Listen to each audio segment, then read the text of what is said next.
This program is powered by thevirtual.show, making your offline events virtual. Ladies and gentlemen, the host of WEBIT Virtual, Dr. Plamen Russev.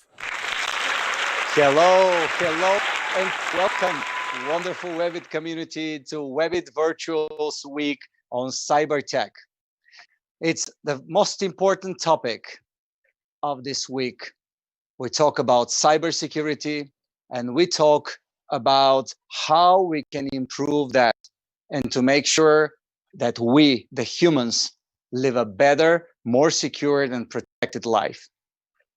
I'm sure for those of you who have been with us yesterday and the day before, you have doubts. You've heard a lot of opinions.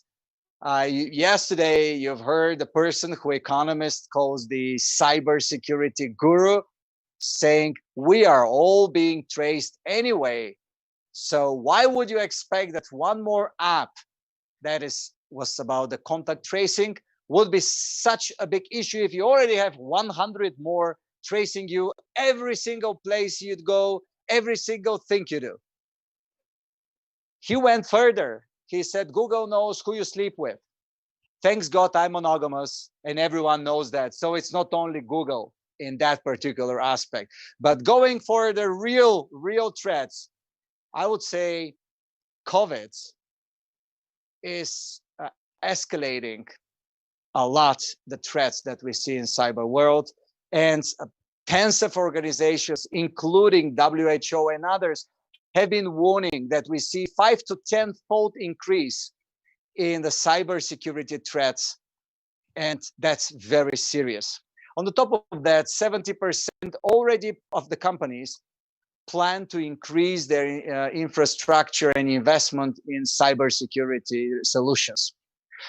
Having that in mind, obviously, we have been involving a lot of great experts from all around the world, including yesterday's participants from the Chief Cybersecurity Officer of one of the largest European companies and one of the largest in the world, Siemens, VMware, and others, to join to discuss and to hopefully shed some light and get you prepared. There are a lot of reports. We're all aware of the real threats. And let's talk a little bit broader, not only companies, but people, our own phones, our own computers. COVID-19 tax rebate phishing lures encouraging recipients to browse a fake website that collects financial and tax information. Does it sound like familiar to you? Don't open, don't follow. Phishing emails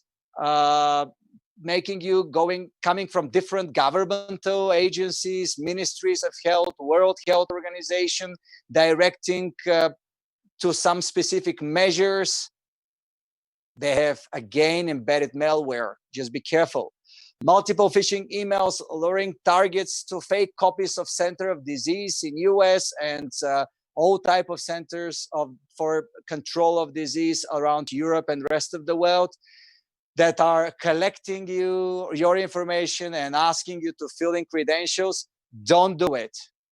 How do you make a difference? And of course, everyone knows the exploits, the known exploits in Windows.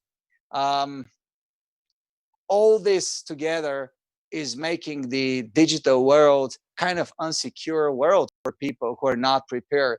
Well, you can make some preclusions or use some critical thinking to make sure you know what is happening.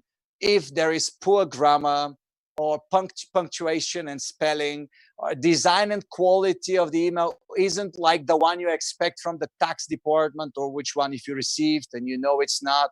The addresses to you are not by name, but dear colleague, dear friend, dear whatever, dear customer.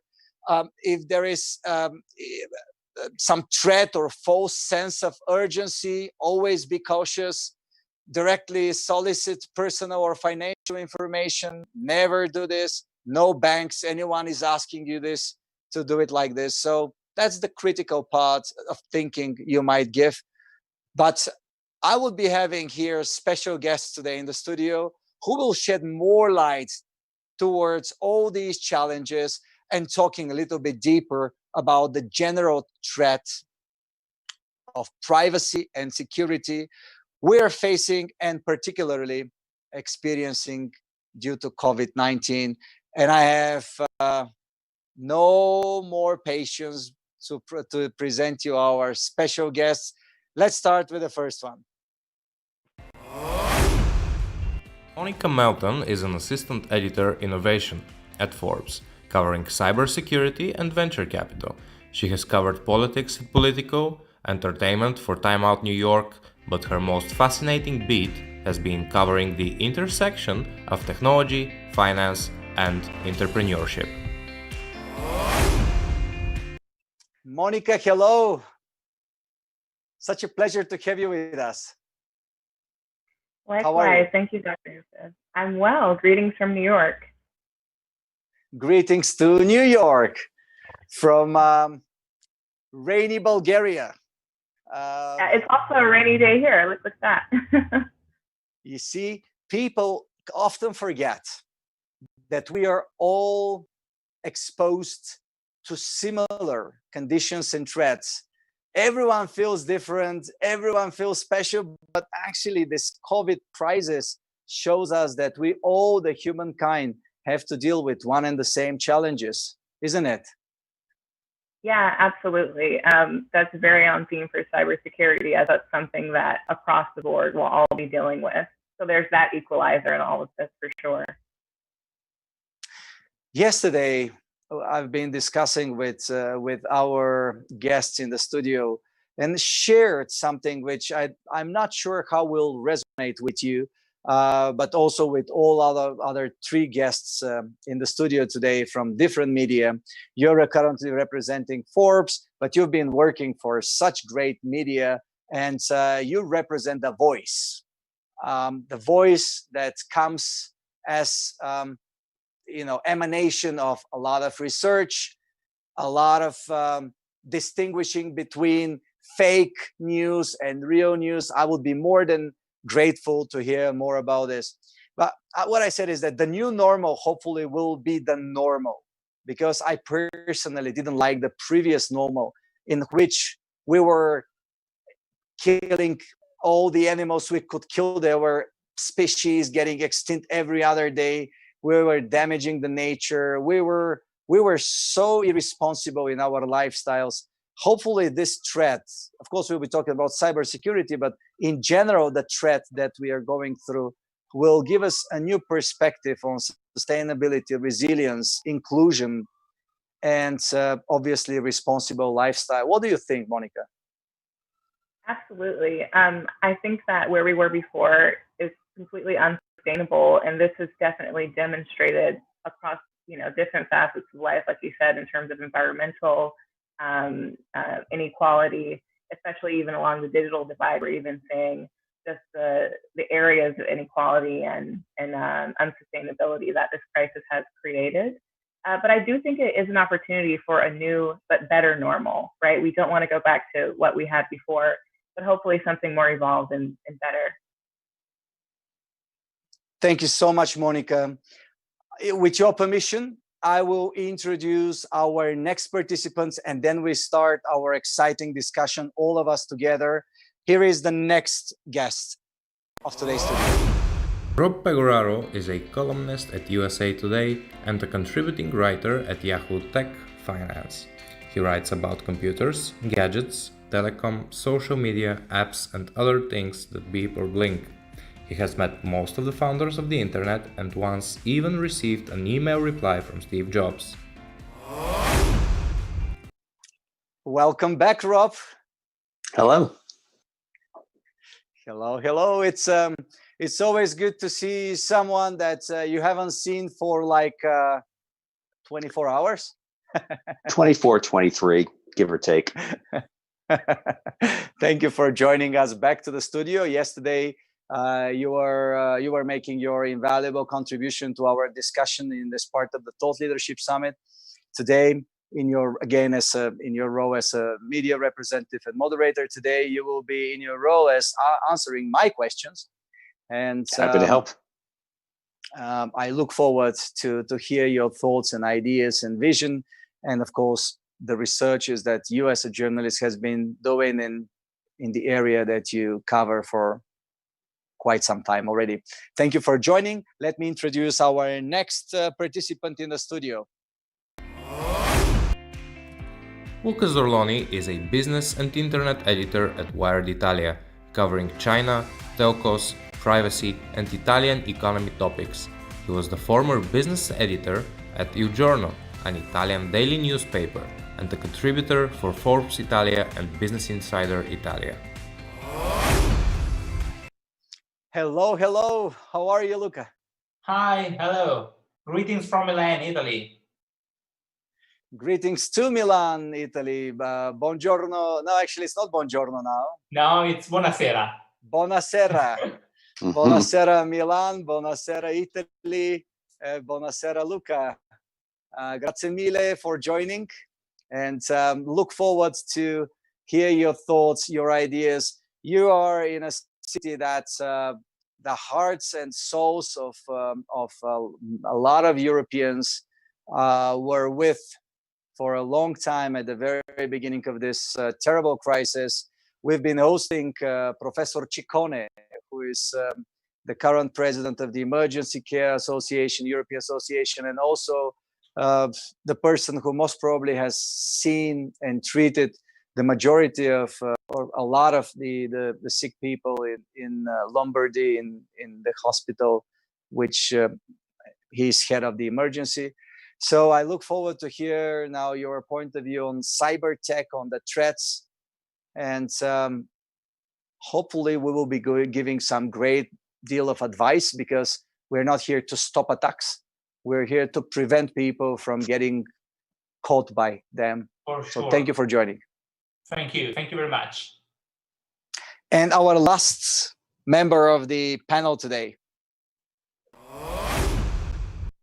Salim Essaid is a reporter at Euronews, working in media for the past decade, covering news and feature stories for outlets including Time Magazine, CNN, NHK World, Agence France Presse, and the Associated Press.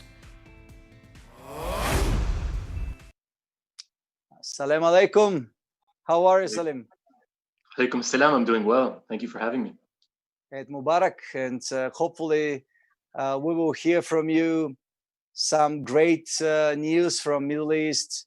Hopefully we will hear some positive news. But at the same time, I look forward to hear what is happening in the region, what are the threats that you are facing there, and some deep dive in that particular region. Hopefully we'll hear that from you. Definitely. Shukran. Now let's go all together. Dear ladies and gentlemen, let's start with my first question, which I hope to have a wonderful discussion. Let's not separate here the answers. Let's have it all as a collective work, collaborative work. So my first question is to all of you, and I'm sure the gentleman in the studio, we allow Monica to start first with that. But what is the real outcome in cybersecurity point of view from COVID-19? What have you seen, and what are the lessons we have learned? Yeah, Monica? So yes, thank you. That in terms of lessons, there is no kind of final lesson to take away, because it's very much still unfolding, I'd say. But right off the bat, we're seeing just a much larger influx in the number of attacks. Here in the US, the SEC has reported a 35% increase in the number of fraud complaints. That's just one instance on the enterprise side, but the same thing is happening across healthcare infrastructures. It's happening throughout all enterprises. And one of the more immediate challenges is spending, right? So Gardner has just forecast that spending will actually decrease over last year. This year we'll spend about 3.5 trillion on IT, which includes cybersecurity. This is actually down 8% from last year, where we spent closer to 4 trillion.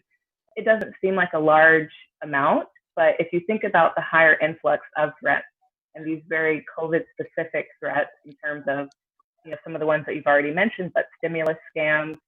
There's now a figure for mask scams in the U.S. 800 million have already been lost to mask scams alone. People saying that they will deliver on these large orders and then falling through. So that's going to continue to happen, unfortunately. So we have this twofold thing where companies need to be very judicious with their financial resources, but they also are facing a much higher volume of threats. So that's an inverse and unfortunate relationship. So that's going to be the biggest thing in the beginning, is from the financial hit. Thanks, Monica. Yeah, there's been some decrease, 18 to 19 of like 8% as per Gartner, as we've discussed in advance. So we most probably will see a huge increase in 2020. But let's see someone else now from the panel to take a lead and to have the different answers. I don't think Rob, we just- have learned the lesson yet, Luca. because as you mentioned before, a lot of people is asking why do they have to care about the contact tracing app security. They say I have a tons of on apps on my phone. Why do I have to care about once more? Well, these apps are really, really critical, and the data they collect are really sensitive. And we see in Qatar a few days ago that Amnesty International found out that there is a bug, a vulnerability. You can just generate a sort of identity number that lets you get the QR code that allow you to get this app. And through this app, you can get a lot of data about the people, like their GPS location, where they're doing their quarantine, or names, surnames. So we are dealing with very sensitive data, and a lot of people don't understand that yet. So I hope that this could be a real lesson, and I hope that we care more about it. So I'm concerned about Rob, please. two risks I see that are a lot more present. On the one hand, when you can no longer actually directly see your colleagues in person, all your communications are through email or some other electronic medium. So how can I be sure that you're not a deep fake now, Rob? Right. All of your interactions with coworkers are a threat or an attack surface for phishers.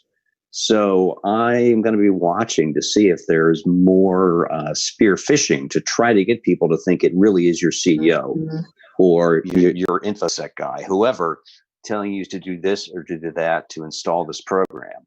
Because, you can't just walk over to their desk and say, did you really tell me that? So it's going to be really important that everyone know what sort of out-of-band mechanism, whether it's just a plain old phone call, a text message, a Facebook message you could use outside of your corporate communication systems to verify that the message came from who you thought it was. The other one is on our devices, because so many of us are now, as we should, wearing masks outside. Facial recognition breaks. And Apple's moved so far as to say, we'll make it easier for you to switch to entering the passcode on your phone. What I think that's going to mean in practice is people will have to use easier passcodes, because if you can't have Face ID unlock your phone automatically, and instead you're punching in these digits and letters 50 times a day, you're not going to go with something complex. I really wish people had stuck with things like the fingerprint recognition on my own phone and what you had on older iPhones and on the new iPhone SE, which works without a mask, works even if, like me, you've grown a beard over the last 3 months. I fear that the phone industry in the race to adopt a sci-fi feature and make the screen that much bigger has now set themselves up for a new phone security problem. Thank you so much, Rob. Yeah, definitely makes a lot of sense. And these are very practical things that we definitely need to see solution very, very fast. But to wrap up, you see those two factors, which I like to talk later upon: the distant working. Obviously, working from home brings a lot, the very high level of risk.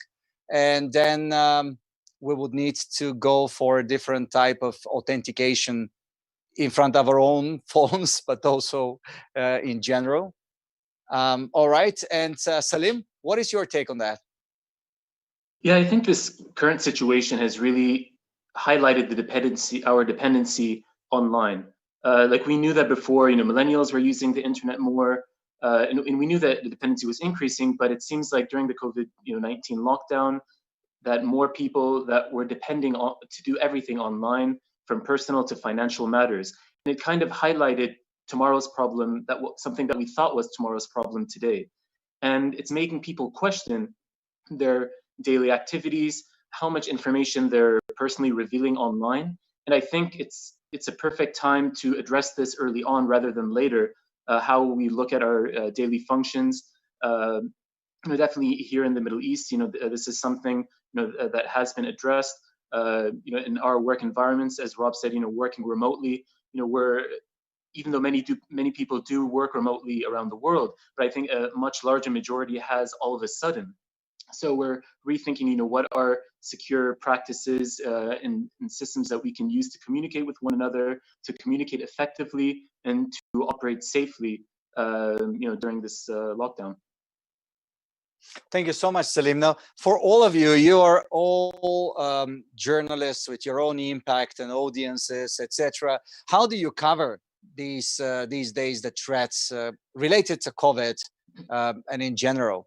So what is your approach to the topic?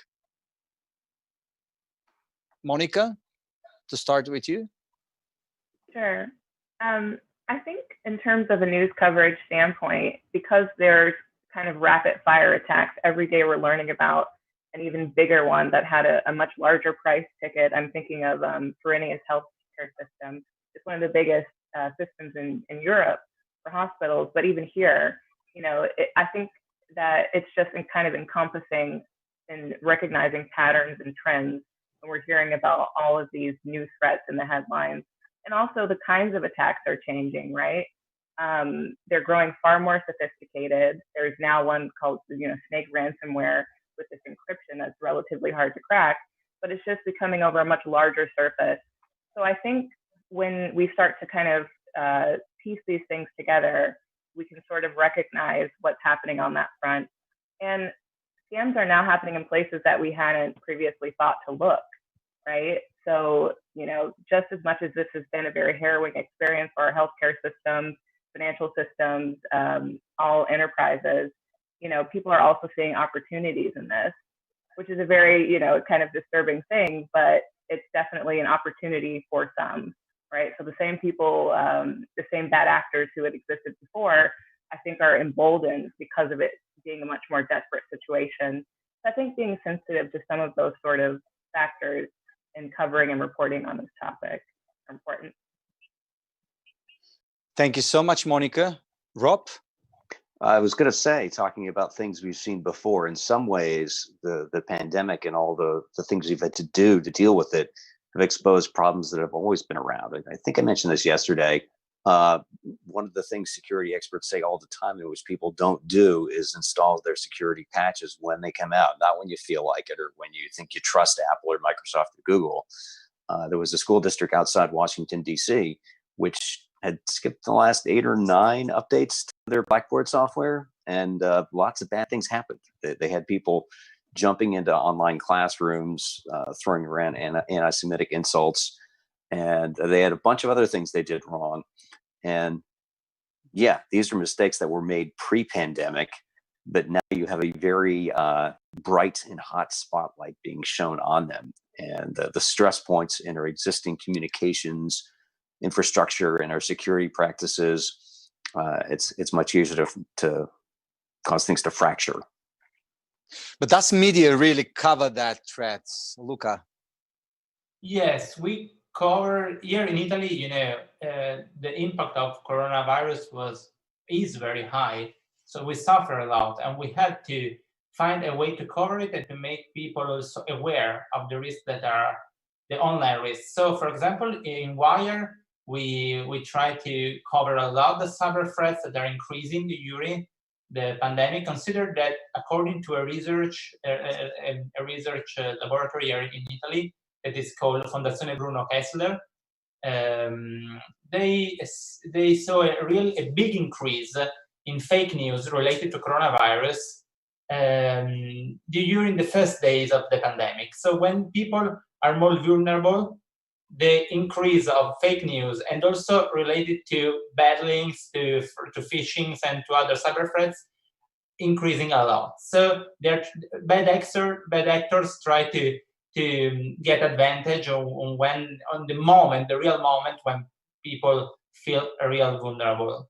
And there is also other kind of problems. For example, we saw that fake news about the relation between 5G and coronavirus, that is another spreading fake news, has made increase the number of measures that in Italy stopped the experimentation of 5G antennas and small cells. So there is Thanks a God, big now you impact have of fake news and pigeons cyber alive. threats on the reality. Yeah. If all the pigeons were dead from the 5Gs, then we would need to import pigeons from Mars. But consider that this is a sort of geopolitical matter to me, because it means that if you want to manipulate the information and the fake news, you can stop the competitiveness of a country in a moment when these countries feel very vulnerable, like is a pandemic, as we are living nowadays. So in Italy, we see an increase of cities, of municipalities that stop the developing of 5G because of a fake news. I think it's a real big problem. Not only in Italy, I think everywhere, no? Well, I'm wondering, in Italy, do you have a wing of a political party or commenters on a national TV network that make a point of saying the pandemic is made up, it's all hype, you don't need to wear a mask, the liberal media elites, because that is a big problem here in the United States? Well, there are other problems also, let's say it mildly. I like the point that Rob has brought up. Yeah, so it's strange to see how this is playing out along geopolitical lines here in the U.S., where perhaps Democrats are being more concerned or practicing more careful things, but it's also dependent on the news source, right? People's behavior is directly tied to how this crisis is being covered. And the proliferation of fake news and misinformation. I think most of us are getting our news and everything online right now, entertainment, every aspect of our life just about. And it's hard to often know and have that media literacy of, is this a trustworthy place to get this sort of information? So I think just being very careful about recognizing authentic and trustworthy primary sources versus secondary sources, because like lightning fire, the misinformation about 5G or even just more things that come out about the virus, understanding how it proliferates and actually how it works. Misinformation can get picked up by one outlet and then just spread across like wildfire. So I think it's very important that, we're also using the same sort of careful evaluation, right, in terms of our reporting and what we're going to say about this crisis, or as new pieces of information come out, just because there is so much, so many sources that would misinform the public. It's actually critical thinking that you, the people in general from journalism, needs to have installed in the hardware. So that's the most important thing, because I think people really lack critical thinking. But I would like to hear how this is covered in Middle East from Salim, and then I would like to start wrapping up the problems connected to what Rob has outlined, working in distance, etc. Salim, what about the Middle East coverage of the whole situation, the current threats we face? Definitely, and we have seen a lot of similar trends, that are occurring across the world, of course. And adding to what Monica said, we have the same problem here of misinformation, that people are receiving information from one source and from another that conflicts. And I think everyone around the world can agree that this is unprecedented. So even the information that we're receiving, whether from scientists or from politicians, we're discovering it as we go along. So one recommendation from my research of speaking to experts, they were saying, is find one source that you can trust. And even though the information is evolving, at least you don't overwhelm yourself with the reactionary type information you could be receiving on Twitter and WhatsApp messages that can really put you in a bad position mentally and also causing you to react. Instead, find that one source that even if it changes from time to time, it's from a trustworthy source, that like, for example, the WHO or your national agency, and that helps you more calmly address these issues. In the Middle East, we've seen a lot of the same phishing emails using fear and anxiety and quick solutions to appeal to people via email. For example, in a story that I'd worked on, someone had received a message saying that your Instagram is in violation of a system policy, and your account will be deleted in 24 hours if you don't act now. And then it creates that sense of urgency for you to quickly react and click on a URL attack that'll take you to a different site. You enter your information, and all of a sudden, all your personal information is out there. So I think it's about educating yourself and being aware. And to address more of your question about the Middle East, one thing that's very popular over here, especially in GCC countries, are lottery winnings. So especially during the holidays, during Ramadan and Eid, where it seems like hackers are attacking a wider range of people for smaller amounts of money, saying that if you respond to this WhatsApp message, you're one of the lucky winners. Please respond to this now to get your winnings and enter your personal information, and then they're able to, even if it's a small amount of money that's untraceable, or unnoticeable from your account, then that's one way that they're appealing to people during this time. Thank you for sharing, and definitely these are some of the many threats. And now people listening to us, especially those that are not in the cybersecurity area, but even though WEBIT is a community of professional digerati, so there are not that many hidden secrets, especially from what we are discussing, but it's good to wrap up. Now let's talk about this major thing. We all work from home, or many of us work from home. I mean, we are all from home right now. Yes. Indeed. Anyone in, yeah, all of you is home. All right. So currently we are protected. We're in front of everyone and everyone knows where we are, what we do. So it's kind of a protection being public like this. But what are the real challenges of working from home for the employees? And of course, the troubles they might cause to themselves and to the companies they work for. Most of us around the world sign the NDAs and the confidentiality agreements, which involve a lot of clauses about sharing information, etc. But what are the threats of working from home? Monica, maybe to start with you. Sure, yeah. Right off the bat, I think one of the more obvious ones is going to be kind of having people work for more secure methods, right? So securing that VPN, making sure that all endpoints across devices are going to be covered. People are going to be switching from their phones to their personal computers and back. So those might not always be the most secure places to have information, but yet they're still going to be accessing things from their work. So it creates a difficult situation for employers. Also, because we are remote, we can be working from anywhere. It's not under the same kind of maybe corporate Wi-Fi that's even secured across, the normal level. Maybe it's a public Wi-Fi that's far less secure. So people can unwittingly put themselves in more vulnerable positions. And I think just for employee bases all around, there's a higher level or higher chance of human error right now. I think we're all very distracted, as we should be as humans, with the morbidity of the situation. So it might not create the best sort of secure practices, right? You might just, click on that free, easy Wi-Fi while we're moving about, or we might not use that two-factor authentication, stay logged into a place that we shouldn't be.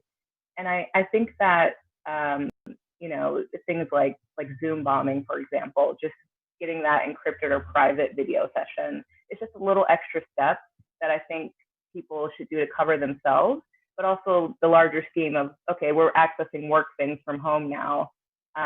It might seem like a little extra step, but it's definitely well worth the effort to just try to make your interactions that much more secure right now. So I heard human error, and obviously it's always about human errors. But thanks God we do mistakes from time to time. But definitely this raises the red flag. Who else will take this one? Yeah, I want to please. build on that because, speaking as one of the parents in this, one of the biggest challenges to working from home is just, your child or children are always there. So you can never actually get out of parent brain mode where you're constantly distracted. So yeah, that increases the chances that you will have too many things on your mind, and you will click on the wrong link because you're trying to do all these jobs that were traditionally separate. I know that I've been working from home full time since 2011, and I have never been So you're a as veteran. inefficient. Yeah, and I'm so inefficient right now because there's no concept of I'm in my zone. My wife is at work, our kids at school, we're all here. And yeah, it's a lot more work. I thought I knew how to work from home, but maybe not as much as I thought I did. Yeah, that's a completely different story. We should be talking about this. We were discussing what will be the companies on the rise, and one of them will be definitely collaboration software, of completely new way, of a completely new level of collaboration, which currently exists if this continues. And we already hear more and more companies stating that you can work from home indefinitely. So it will make a lot of different changes. Salim, you wanted to add something I saw previously? Definitely, adding on to what Monica and Robert both said, the human error, even before COVID-19, was one of the biggest vulnerabilities many have reported. When it comes to cybersecurity, I remember like someone I interviewed, Jamie Woodruff. He's a young 25-year-old ethical hacker, and he gave a story of where he dressed up as a pizza delivery person and was able to collect enough information from an employee to hack their bank system. And you don't realize how easy it is, or how much information we give out generally, that makes us very vulnerable. For example, the last 4 digits of your credit card number, your birth date that you've put online somewhere to celebrate your birthday. All these things we need to really rethink that, just because I haven't been hacked, or that I don't know that I've been hacked, you should act as if always you're a victim. And for example, like I'm always covering my camera on my laptop or on my phone when I'm not using it, because, for example, there could be mass software that can hack a certain type of operating system, and then even if they're not directly targeting you, you could be one of the people using that operating system and be a victim. And I think overall, not to be scared by all this, but it's just, we have to learn how to operate in this environment. And I think that's what COVID-19 has done, really highlighting these issues. So yeah, and that's the thing. So like when it comes to human error, it's not only about investing in these cybersecurity systems for corporations, or as we were just saying now, that in our homes, we're merging our work environment with our home environment. Is our home internet safe?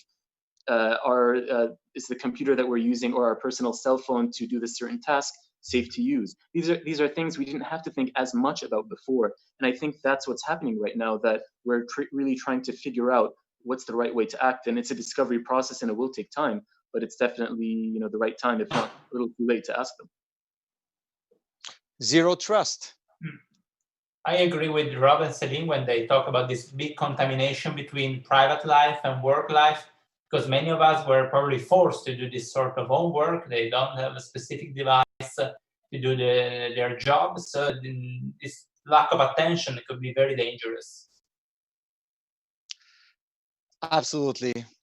So obviously, we all know that at the end of the day, it's about the human. It's in most of the cases, like I think the statistics was above 90% human error. And that's where I think a lot of investments will be done. But that's where also media is so important to really escalate the challenges of the current world we live in. I mean, there are still people who do not know what the meaning of deep fake is. That you could see with your eyes the president of your country telling you, we need you now, do this and that. It's no more the phone liars and posters, etc. It could be your president, it could be your friend that you know from childhood talking to you over Zoom or whatever, and they can tell you fake things, right? Yeah, I personally find it disturbing every time I see somebody on Facebook or in a text message or whatever send me a message saying, check out the story, and I'll think, what is this site? I've never heard of it. Look it up, and it turns out it's some very sketchy, not news site that may have taken something that actually happened and was reported in some established TV station, newspaper, whatever. But on the one hand, that means this person is not getting their news from someplace that is worthy of any trust.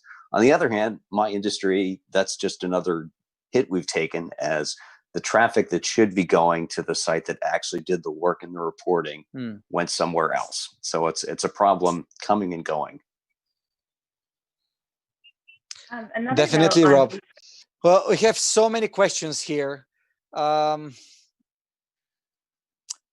me go for a more corporate one, because definitely our audience now 5,900 people live already, growing quite big again. So the topic is truly important.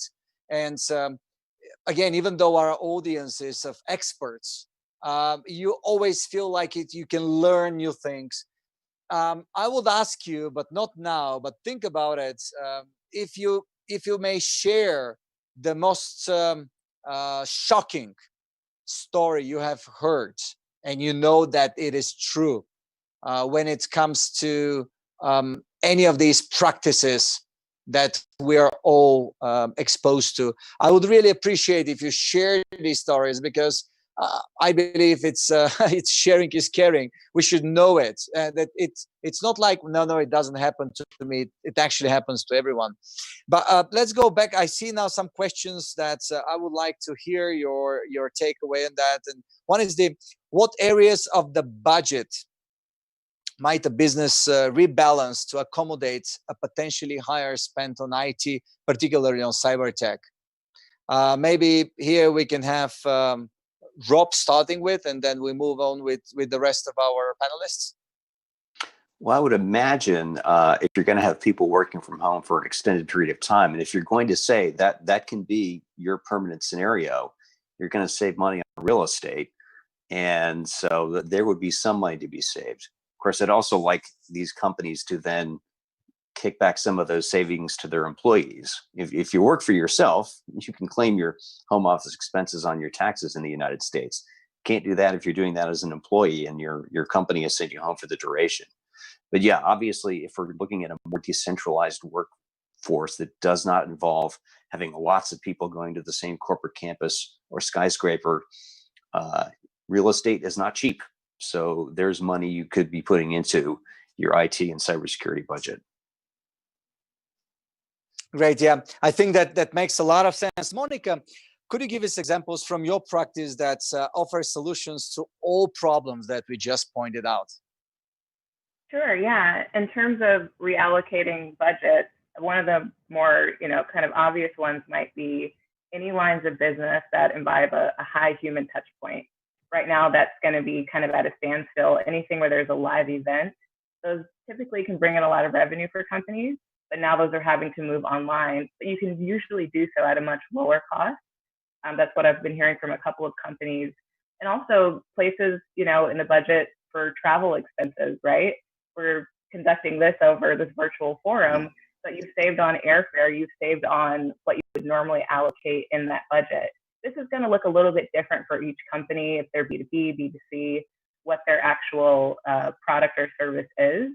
But also, what Rob pointed out, real estate, travel, and, sort of in-person things are going to free up a lot of money.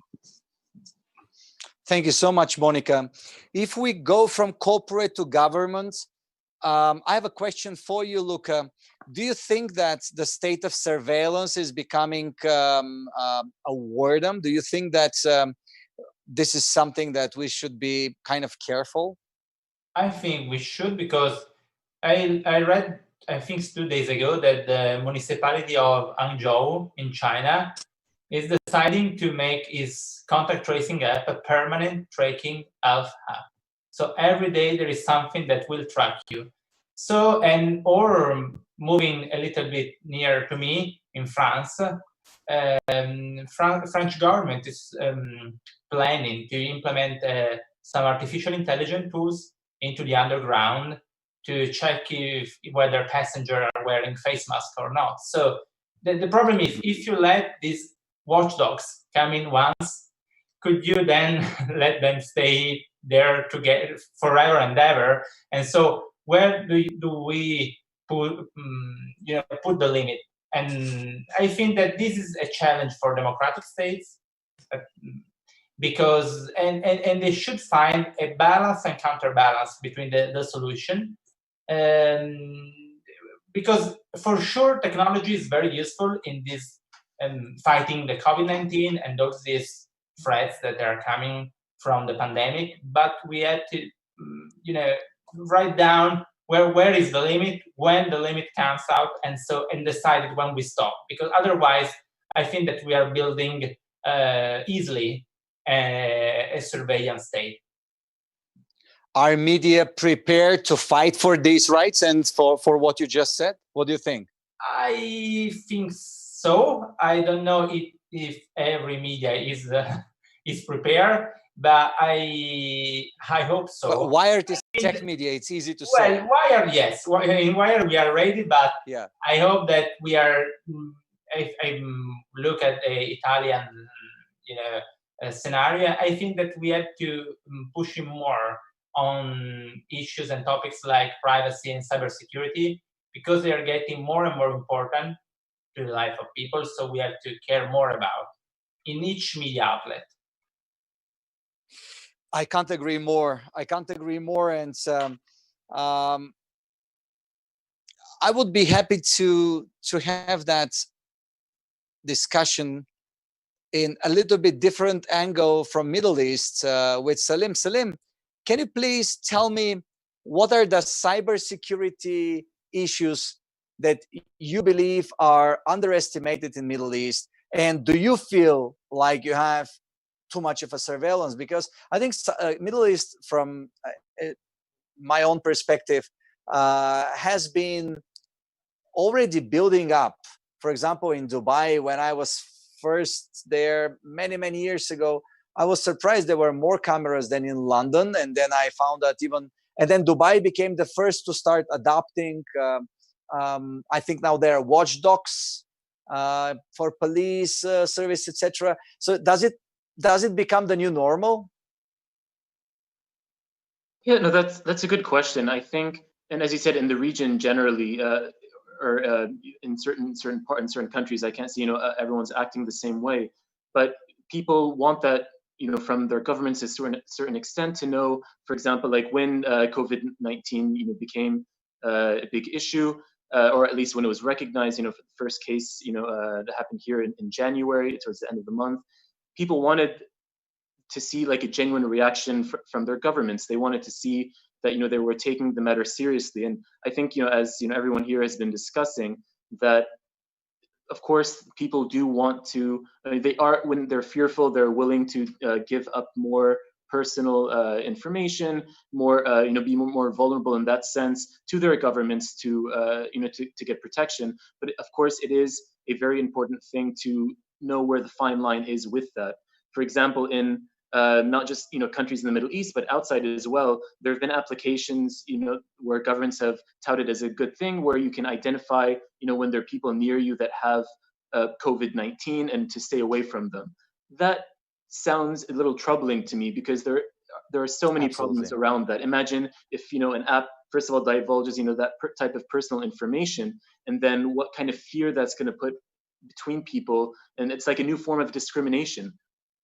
And that's something we should be really careful about. And as journalists, I think that's where the counterbalance is to governments, taking these types of actions, is that we need to question it. We need to say, what is the positive? What's too much?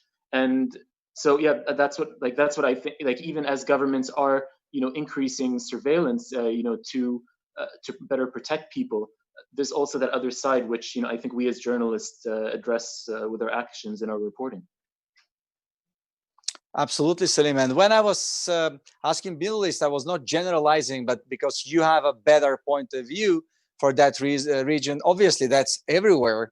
And Luca already outlined that it's happening in China, but we have the contact tracing currently almost everywhere. So that's why I was surprised yesterday when we heard from the experts saying, yeah, it's just another app. It's kind of a different type of app, but still, yeah. So let's talk a little bit, because we don't have too much time left, unfortunately. As usual, time is never enough, but with great panelists and people to discuss with. I have two more topics I would like to touch base. Most probably we have to choose one. First is general about Internet of Things and the connected devices. And the second one, talking about healthcare. Which one would you vote for to have a discussion until for the next 9 minutes of this show? Because we cannot cover both. Who would like to go for healthcare? Healthcare. Healthcare. Sure. Could do that. Okay, healthcare. Healthcare is the key for our privacy. You cannot be more exposed than people knowing what you suffer of, what your challenges are, and that's the easiest way to control you. And now we have so many apps, we have so many doctors you can talk on demand, online, etc. Where is it heading? How the healthcare system, do you believe, could fight back for the privacy? Monica? Sure, yeah. One of the initial things I think is going to be really getting control over data. So off-siting those electronic health records, because those are often the, the center of these ransom attacks of saying, we'll take all of your information, all of your patient data that you need to treat people offline, unless you give us X amount of dollars. So if you can get that to a more secure platform, more of the new age cloud-based applications are going to have that built-in security. So that's one assurance. I think heightening awareness around your team, doing trainings about, these are suspicious emails. This is how to tell the difference. This is what a primary trustworthy source is versus where not to click on, where not to get your information. Making that information available to your team, bolstering whatever cybersecurity efforts and money that you do have to increase protections, but empowering people so that they actually know how to use those things, more importantly. And then if worse comes to worse, also getting that cyber insurance. A lot of these attacks, there's been piecemeal across the US, too many to even name in just about every state, but a lot of them have resulted in having to pay out money. Healthcare systems are already strapped and the demand is so high. It's one of the absolute essential essential things that we need right now. So I think the desperation starts to play in and hackers feed on that. So I think if you have your bases covered, prevention is going to be better than the cure of having to pay out a lot of money. Thank you so much, Monica. Salim? Yeah, I think when it comes to healthcare, it kind of mirrors what we were talking about, from remote work environments to misinformation. It's education. It's because, for example, one thing that I found my reporting about, healthcare, everyone's concerned about not being exposed to the coronavirus, to COVID-19. But then, when they're sitting at home and they have very little physical activity, they're not sleeping well because they're not getting sun exposure, and their body isn't, in rhythm to get a good night's rest. All these things lower immunity. And from, our healthcare systems to our habits, these are all things, that we need to really educate ourselves on. Even when talking about remote work environments, it seems like the biggest issue that people have is engagement. And that could maybe be categorized closer to mental health issues and communication, where, yes, as they say that most of communication is nonverbal. What happens when you're relying on screens and distant tasks, that you just receive from your manager to act? How does that affect you? How does that affect your engagement? There's so many facets to how, what we're calling healthcare, even, merging with technology, merging with cybersecurity. And these are all questions that we need to ask. And these are the questions that we need to ask now for tomorrow. Definitely. Wise words. Thank you so much. Luca? You mentioned before that companies should reallocate budget to invest more on cybersecurity. I think that this is important and crucial for the alpha infrastructure and for hospitals too. I see in Italy the situation is there is a low quality on security infrastructure of hospitals. I think that they need a lot of more investments because they manage critical information, and there is a lot of radiographies, clinical documents all over the internet. So I hope that national health system use also the COVID-19 emergency to focus more on security and to address investment on that kind of allocation of the budget. Thank you so much, Luca. Rob, what is your take on that? So we talked before about the risks when you have a forced transition to remote work. That's really been the case with U.S. healthcare, where telemedicine people have realized, oh, it really is a good idea because we can't actually go to the doctor's office. But there's so much of health IT is bad and really antiquated, where you go to a new doctor and they want you to provide your social security number. You have to explain to them, no, you don't actually need that to identify me. And that there's all these paper records, and it's a huge mess. And, you know, what's the ideal time to get out of that and to advance to a digital world? Not now, but we're doing it anyways. And again, that seems to me to put a lot more stress on the system, and there are more ways that things could break. Last question for all of you, and I'll try to make it very, very brief question for a very, very brief answer. Are we prepared for the future as it comes, empowered by algorithms and artificial intelligence that is faster than operations our brain can take? Are we prepared, not technologically, obviously technology is growing, are we prepared as a society? Monica. Sure. I'd like to think that we are. I want to leave this on an optimistic note, but I think that a bit more needs to be done about education about new technologies. We fear what we don't understand. So these things have the power to really advance and improve our lives, but there's things about, you know, bias and that are concerns about AI alone, much less all the other things that are going to develop out of the new technologies themselves. So we're nearly there in terms of being more accepting of the sort of the next wave of technology, but there's more work to be done, I think. Thank you so much. Salim? I'll take the other side of that. So I'd say no, we're not ready yet. But I don't think that's a bad thing. I think that's human nature, that we're like, when it comes to climate change or this, you know, we are usually late to react. But I think, you know, this again is unprecedented. So it's okay. We're now recognizing the problem. People are learning how to respond. They're seeing the mistakes that are taking place. They're changing actions. And I think that, you know, that is human nature. And slowly we are recognizing things that we need to do. I know I have, at least, like I'm changing my personal practices, my viewpoints about, you know, what about this this lockdown, my mental health, you know, working from home all the time. So yeah, I think that we as a society are going to have to work together on this to, you know, to move forward in a positive way. Thank you so much, Salim. Luca and Rob, your takes, Luca? I don't think that we are ready, and I hope that politics put these kind of topics more in the center of their program and try to explain more to people, because we need the people trust in the technology. Thank you so much, Luca. Rob? So I'm thinking about what Salim just said. Think about how billions of people have radically altered their daily routines. And we're not sure how long we're going to have to do it, but we are doing it. And so that makes me, you know, I tend to think in the long run, humanity does find a way to prevail, even if, as Winston Churchill said of the United States, we only do the right thing after we've tried everything else. I think we will figure it out, but there's going to be a lot of mess to clean up.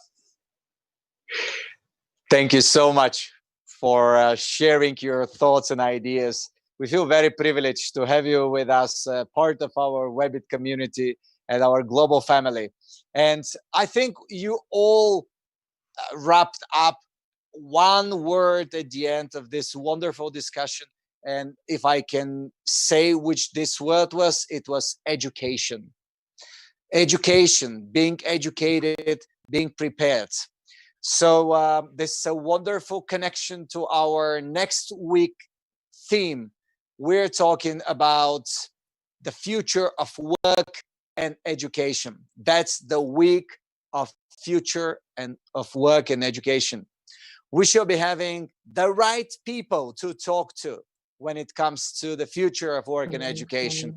We have the founder of one of the largest educational platforms in the world, the Khan Academy, and we have Sal Khan, the founder, being with us in the studio, along with someone very special to my heart, the godmother of the Silicon Valley, as she's famous with that name, with that nickname, Esther Wojcicki, who is the mother of three fantastic ladies, the CEO of YouTube, Susan, the founder of 23andMe, Anne, and her third daughter being doctor, scientist. It's so a wonderful lady to talk about, and she herself being a teacher and wearing so many hats during the years.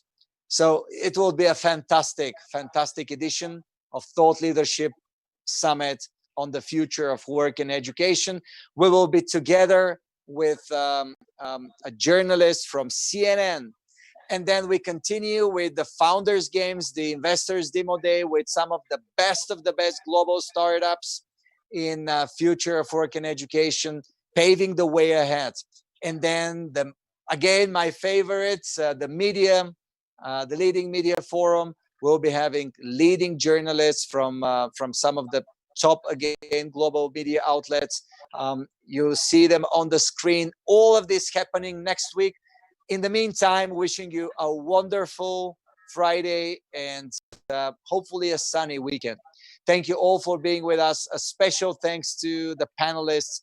Thank you so much. It's always great pleasure having some of the brightest people with us here in the studio. Looking forward to welcome you back. Thank you all. Thank you. Thank you for having us. Thank you.